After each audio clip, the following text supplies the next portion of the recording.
A 8.000 millones de pesos podría llegar el presunto fraude fiscal de 9 oficiales de Carabineros. Este hecho se habría descubierto luego de que el banco alertara a la unidad de análisis financiero, la UAF, de que un teniente había recibido una transferencia cercana a los 300 millones de pesos. ¿Cuáles son las falencias que hay en el sistema para que puedan ocurrir este tipo de delitos? Se lo preguntamos a Julio Palavicini, profesor de Derecho Administrativo de la Universidad de Chile. Gracias por estar con nosotros. Bienvenido, profesor. Gracias a usted. Profesor, lo más llamativo de todo esto, de lo que conocemos hasta ahora, porque los antecedentes son pocos aún y la investigación recién está comenzando, a mi juicio tiene que ver con los mecanismos utilizados. Al parecer, sencillamente se traspasaban recursos de una cuenta fiscal, digamos, hacia cuentas corrientes particulares. ¿Cómo funcionan aquí los mecanismos de seguridad en el sistema administrativo, en la administración pública, para que se pudiera gestar algún tipo de situación como esa? A ver, dentro del presupuesto de Carabineros, así como de cualquier repartición pública, existen recursos asignados a determinados ítems específicos, para sueldos, para compra de bienes y servicios de consumo, para inversiones, etcétera. Entonces, dentro nosotros hasta el minuto no sabemos de qué ítems salían esos recursos. Claro. Y lo digo porque efectivamente, dependiendo del ítem del que salga el recurso, depende cuáles son los niveles de control que existan. Perfecto. Ahora, hay algunos que tienen mayor resguardo y mayor control que otros. Así es. ¿Cuáles, por ejemplo, el caso de las remuneraciones, es bastante sencillo saber cuáles son las remuneraciones de cada funcionario, entonces ahí se procede un cálculo que es relativamente sencillo. Okay. En el caso de compras grandes, por ejemplo, camiones para Carabineros, helicópteros que también compran, los controles son mucho más altos porque hay normalmente bases administrativas, bases técnicas, adjudicaciones, entonces mucho más complejo. Entonces quizás lo primero que debiéramos saber es de qué ítems vienen estos recursos. ¿Ya? Ahora, es sospechoso, y a mí me llama la atención que habiendo desaparecido 4.000 millones de pesos, entendemos que esto viene del 2015, vale decir, 2.000 millones al año, digamos. Nadie haya revisado las cartolas del banco. Normalmente estas cuentas se mantienen por defecto en el Banco del Estado, son la cuenta única fiscal, excepcionalmente en bancos privados, pero fundamentalmente en el Banco del Estado. Y lo curioso es que nadie haya revisado las cartolas, digamos, del banco y haya ido chequeando qué se debía a cada una de estas transferencias. Que es lo básico, ¿no? Absolutamente, absolutamente. Esto era un robo hormiga, digamos, donde se transferían 20.000 pesos, 30.000 pesos y que no eran seguibles, digamos, pero o eran montos grandes de 300 millones, entonces en ese caso... detectables. Que sí son detectables y por lo tanto en esos casos, tratándose de transacciones grandes, el banco es el principal responsable de advertir a la unidad de análisis financiero que se trata de una operación sospechosa. Claro. O sea, si en nuestra cuenta aparecen depositados 50.000 pesos, digamos, no es una operación sospechosa, digamos, atendido los montos que uno maneja. Pero distinto es que nos aparezcan en nuestras cuentas 300 millones de pesos. Por supuesto. Eso le despierta alarmas en cualquier parte. En cualquier parte, y el principal responsable en ese caso es el banco de alertar a la unidad de análisis financiero, que parece que es lo que ocurrió, pareciera que es lo que ocurrió en este caso. Ahora, ¿por qué ocurrió 2 años después? Profesor, no sabemos. Ahora, en estos casos, el manejo de los recursos y las autorizaciones correspondientes tienen muchos filtros en el ámbito de Carabineros. Es decir, si un determinado oficial decidiera sacar 100 millones de pesos, por ejemplo, para transferir a una cuenta corriente, eso requiere, me imagino, de una serie de autorizaciones, ¿no? Por supuesto, una serie de visaciones y autorizaciones y además de controles, digamos. O sea, yo conozco cómo funciona la administración pública y es de una burocracia inimaginable. Bueno, Max Weber decía que la burocracia es un sistema de control, después de todo. O sea, uno piensa que es burocrático, pero también sirve de algo, digamos. Ya acá no hubo burocracia porque no sirvió de nada, se fija, el jefe o no revisó, o, perdonando la expresión, o estaba pajareando, digamos, o estaba coludido, digamos. Claro, se fija, son las dos posibilidades. Son responsables o bien por acción o por omisión. O por omisión, claro, o sea... ver que se desaparezcan en cualquier servicio, digamos, uno manda a arreglar un servicio público, manda a arreglar un vehículo y para dar la orden de pago tienen que tener la factura, se fija el ingreso del vehículo, acreditar que los repuestos se entregaron, que los timbres están bien puestos.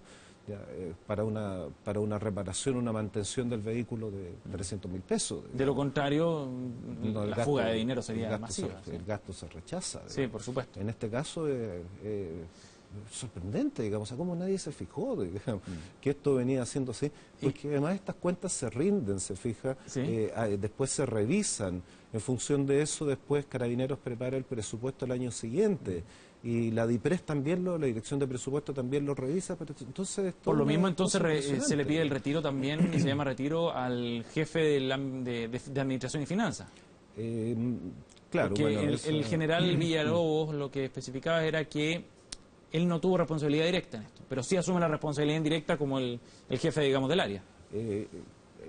Por lo que dijo el general Villalobos, y yo no tengo por qué dudar de eso, así fue, y sí, si es al así, menos hasta ahora, a mí me parece lo correcto, digamos. Alguien tiene que ser responsable de esto, digamos.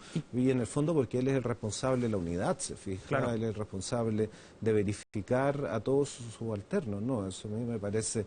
No es un prejuzgamiento en el sentido de que él se haya robado el dinero. Exacto, digamos, exacto. Y fue lo que aclaró precisamente el general Villalobos. Ahora, ¿dentro de Carabineros hay Contraloría Interna? ¿Hay algún tipo de organismo de ese tipo? Desconozco que exista una Contraloría Interna. Sí sé que, tampoco quiero decir que no la haya, digamos, ¿ya? Sí sé que hay controles internos. Okay. En el Ejército sí crearon hace un tiempo una Contraloría Interna, hace unos 5 años, digamos, ¿ya?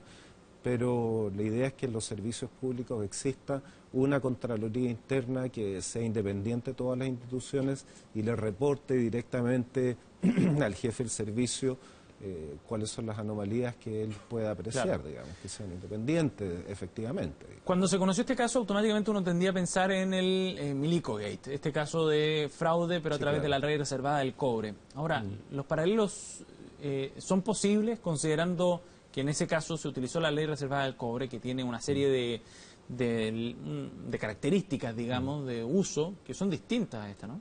Claro, yo no creo que sean comparables por lo que usted precisamente acaba de decir, digamos, en el manejo de los fondos de la ley reservada del cobre existe una opacidad mucho mayor y por lo tanto el control que existía hasta hace algún tiempo al menos era bastante más feble, digamos. Empezaron a haber controles cuando la Contraloría lo decidió hace unos 6, 7 años con el Contralor Ramiro Mendoza, digamos, ¿ya? Pero antes la opacidad era absoluta.